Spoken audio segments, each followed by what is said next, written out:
பார்த்தீங்கன்னா, இன்றைக்கெல்லாம் கேட்குற கேள்வி என்ன தெரியுங்களா இருக்குது? சார் ரொம்ப கடன் பிரச்சனை இருக்குது சார். ரொம்ப பண பற்றாக்குறை இருக்குது சார். நான் என்ன தான் சார் செய்யணும்? என்ன பண்ணுறதுன்னே தெரில சார். ஒரே டார்ச்சராக இருக்குது சார். அவன் ரொம்ப தொல்லை பண்ணுறான் சார் அப்படின்னு சொல்லி நீங்கள் கேட்குறீங்க. அதாவது உங்களோட ப்ராப்ளம் வந்துங்க கடன் பிரச்சனையோ இல்லை பணப்பிரச்சனையோ கிடையாதுங்க. அந்த பணத்தை எப்படி நாம் தேடினா நமக்கு அது கிடைக்கும் அப்படிங்கிறது தான் உங்களுக்கு ப்ராப்ளமே. புரியுதுங்களா நான் சொல்கிறது?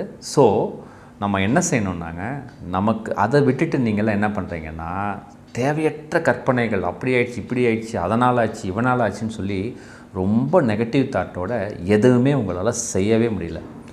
ஸோ இந்த வீடியோ பார்த்த நொடியிலேருந்து அந்த கடன் பிரச்சனையோ அந்த பணப்பிரச்சனையோ இல்லாமல் அதுலேருந்து நான் வெளியில் வர்றதுக்கு அந்த பணத்தை தேடுறதுக்கு நான் என்ன செய்யணும் அப்படின்னு முடிவு பண்ணுங்கள். கட்டாயம் பணம் உங்களை நோக்கி வரும். ஓகேங்களா? சிறப்பாக செயல்படுங்க.